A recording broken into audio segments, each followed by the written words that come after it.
What if one of the 20th century's most brilliant minds was given the absolute worst second chance imaginable? Picture this. Albert Camus, the French philosopher who stared into the void and then told it a joke, dies in a mysterious car crash in 1960, and instead of finding peace or nothingness or some divine reward, he wakes up. He's disoriented, everything is bright and loud, and he quickly realises two terrifying things. First, he's now reincarnated as a talking bipedal cartoon horse. And second, he's in Hollywood. This isn't just a weird thought experiment, it's the key to understanding one of the most psychologically deep and painfully relatable animated shows ever made. Because if Albert Camus reincarnated as BoJack Horseman, it would be the universe's most darkly ironic punchline. The man who wrote the book on finding purpose in a purposeless world, forced to live a life that constantly proves his point in the most miserable way possible. Part 1. The universe's cruelest joke. So, who was Albert Camus? He was the philosopher of the absurd, and the absurd is actually a really simple idea.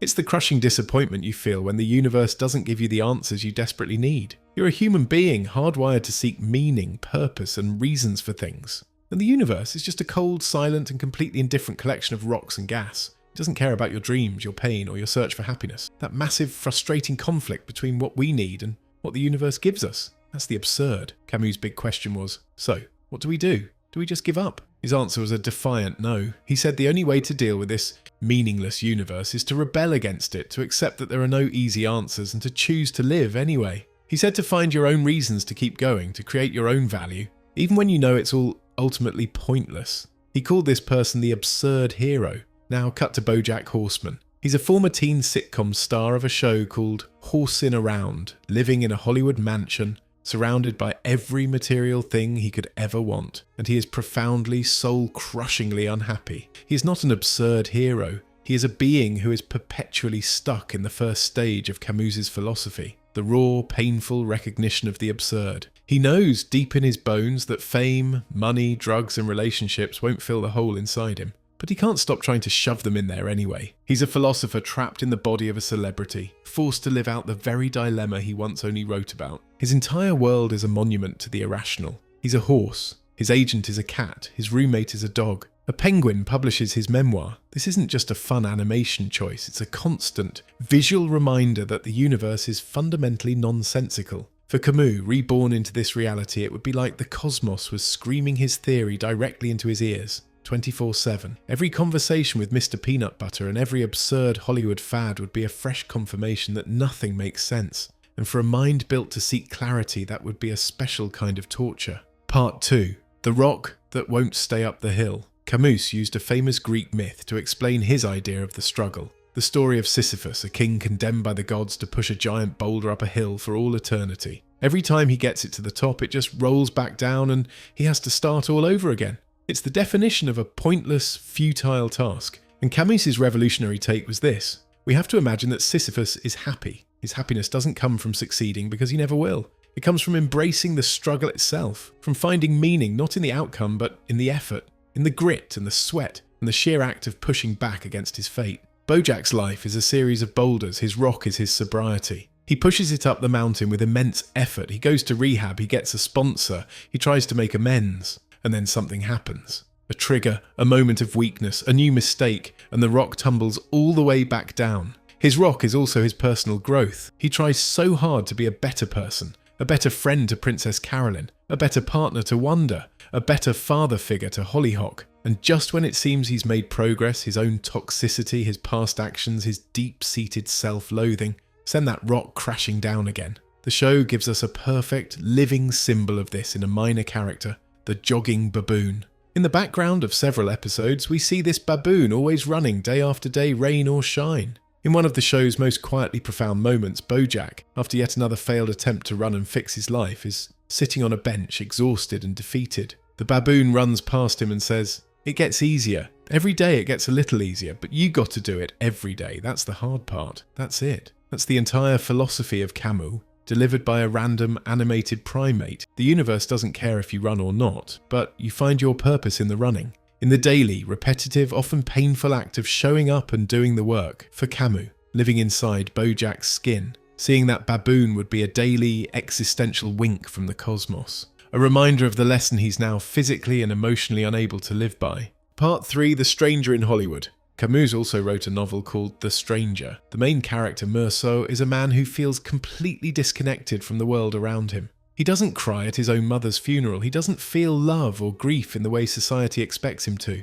He's an outsider, drifting through life, and he's ultimately judged less for a crime he commits and more for his failure to perform the emotions everyone else considers normal. BoJack Horseman is an emotional stranger. He's surrounded by people, by parties, by the constant noise of Hollywood, and yet he is utterly alone. He feels things intensely, but he has no idea how to express them in a healthy way. He either numbs himself with substances or he has explosive, destructive emotional outbursts. He's constantly being told by the world that he's a monster, that he's broken, that he feels things wrong. He's being judged, just like Meursault, for not fitting into the emotional mould. This feeling of being trapped in a world you don't understand connects to another of Camus' great works, The Plague. In this novel, a city is quarantined because of a deadly plague. The characters are trapped inside, forced to confront suffering, death, and their own morality in the face of a collective crisis. For Camus' Horseman, Hollywood is his plague. It's a bubble of superficiality, vanity, and quiet suffering. It's a sickness of the soul.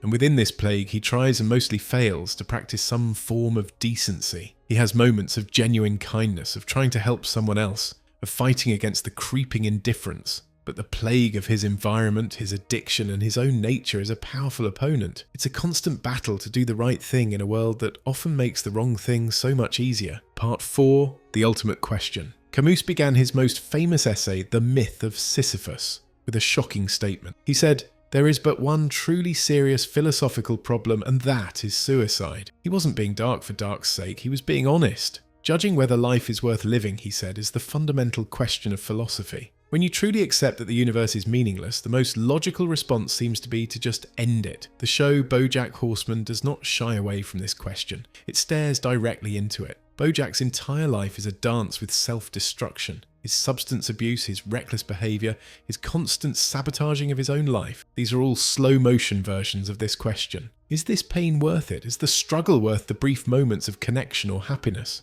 This all builds to the show's incredible finale, The View from Halfway Down. In what he believes are his final moments, drowning in a pool, BoJack has a dream. He's at a dinner party with characters from his past who have died. It's a terrifying, poetic confrontation with death. And in this dream, his old best friend and mentor Herb Kadzas delivers a devastating poem about the final, irreversible moment of regret when you realise you don't want to die after all. This is BoJack's ultimate confrontation with Camus's one serious question. And the show's answer is not a simple yes or no. It's messy, just like life. BoJack lives. He doesn't get a happy ending. He doesn't get a clean slate. He's sitting on a rooftop with his friend Diane, who is moving away. She tells him that sometimes life's a bitch and then you keep living. And in that moment, there's no magic cure. There's no grand meaning revealed. There's just the quiet, difficult, ongoing work of being alive. Part 5. The struggle is the point. So, what's the takeaway from this deeply strange thought experiment? If Albert Camus reincarnated as BoJack Horseman, he wouldn't be a hero who had it all figured out. He'd be a living testament to how incredibly hard it is to live by your own philosophy, and that's the point. It would be the ultimate absurd twist, and the perfect way to show that even in a world that makes no sense,